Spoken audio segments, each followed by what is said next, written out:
آپ علیہ الصلاۃ والسلام ٹیک لگائے ہوئے تشریف فرما ہے۔ سنن ترمذی کی حدیث کے الفاظ ہیں، آپ نے فرمایا تمہیں بڑے بڑے گناہ نہ بتاؤں؟ جی ضرور بتائیے۔ شرک کرنا بہت بڑا گناہ ہے لیکن آپ ٹیک لگائے ہوئے ہیں۔ قتل نہیں کرنا بڑا گناہ ہے، چوری نہیں کرنا، شراب نہیں پینا، بتا رہے ہیں۔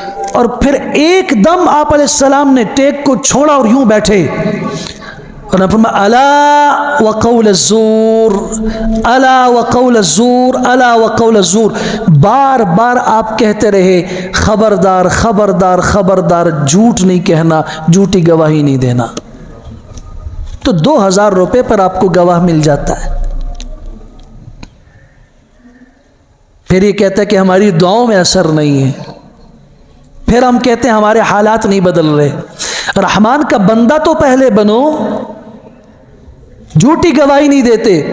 ان کی 10ویں صفت یہ ہے وَإِذَا مَرُّوا بِاللَّغْوِ مَرُّوا كِرَامًا، جب کسی ایسی مجلس میں گزرتے ہیں جہاں بیہودہ باتیں ہو رہی ہوتی ہیں، فضول باتیں ہو رہی ہوتی ہیں، جن کا نہ دنیا کا کوئی فائدہ نہ آخرت کا کوئی فائدہ ہے، اس مجلس میں شریک نہیں ہوتے۔ مَرُّوا كِرَامًا، عزت کے ساتھ اپنے دامن کو بچاتے بچاتے وہاں سے گزر جاتے ہیں۔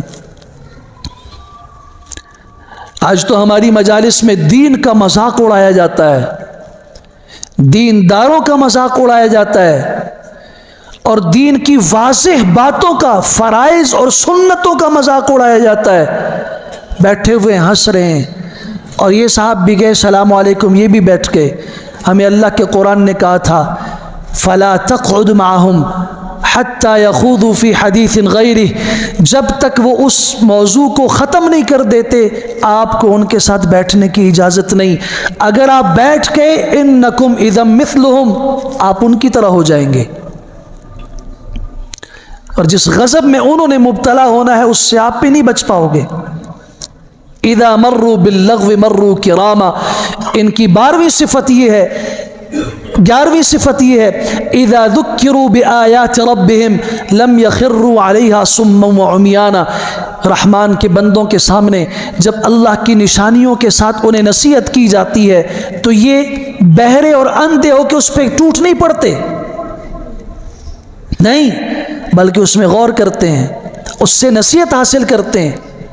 یہ جو دن اور رات کا انقلاب ہے، یہ جو موسموں کا بدلنا ہے، اور پھر انسان کی اپنی زندگی کے عمر کے موسم بدل رہے ہیں، کبھی غور تو کیجئے نا، کبھی اس چہرے پہ داڑھی نہیں تھی، آج سے 20 سال 25 سال پہلے چلے جائیے یہ نوجوان تھا، اس سے پہلے چلے جائیے بچہ تھا، اس کا چھوٹی سی عمر دودھ پینے سے سفر شروع ہوا، مختلف انقلابات آ رہے ہیں، آج یہ بوڑھا ہو چکا ہے لیکن اپنے بڑھاپے کی 70 سال کی زندگی گزار کر اس کی زندگی سے کوئی عبرت اس نے حاصل نہیں کی، بس اس نے زندگی کو یوں سمجھا کھاؤ پیو عیاشیاں کرو۔ اس کے سامنے اللہ کی نشانیاں آئیں، سنریہم آیاتنا فی الآفاق، کائنات کے اندر اللہ کی نشانیاں بکھری ہوئی پڑی ہیں، اس کے سامنے اللہ کا قرآن پڑھا گیا، اس نے ہواؤں کا نظام دیکھا، کبھی زلزلے سے زمین میں حرکت آئی، اور 1 منٹ پہلے جو لوگ زمین پہ چلا کرتے تھے، جو عمارتیں کھڑی تھیں، اس نے اپنی نظروں سے ان کو زمین بوس ہوتے ہوئے دیکھا، اس نے پانی کی ایک لہر سے بستیاں مٹتی ہوئی دیکھی، اس نے ہواؤں کے ایک تھپیڑے سے اور طوفانوں سے مخلوق خدا کو مٹتے ہوئے دیکھا، لیکن کبھی بھی اس نے عبرت حاصل نہیں کی، یہ غفلت میں رہا۔ نہیں، یہ رحمان کا بندہ نہیں ہو سکتا۔ رحمان کے بندے کے سامنے جب کوئی نصیحت آتی ہے، کوئی اللہ کی نشانی آتی ہے، لم یخروا علیہا صما وعمیانا، وہ بہرا اور اندھا بن کے اس کو نہیں گزارتا، بلکہ یخرون للاذقان سجدا، وہ سجدے میں گر پڑتا ہے۔ یا اللہ، اس انقلاب میں آپ ہمیں کوئی درس دینا چاہتے ہیں، آپ ہمیں کوئی پیغام دینا چاہتے ہیں، مجھے پتہ نہیں تھا، شکر ہے اللہ آپ نے ایک دھکا دے کے مجھے غفلت سے بیدار کر دیا۔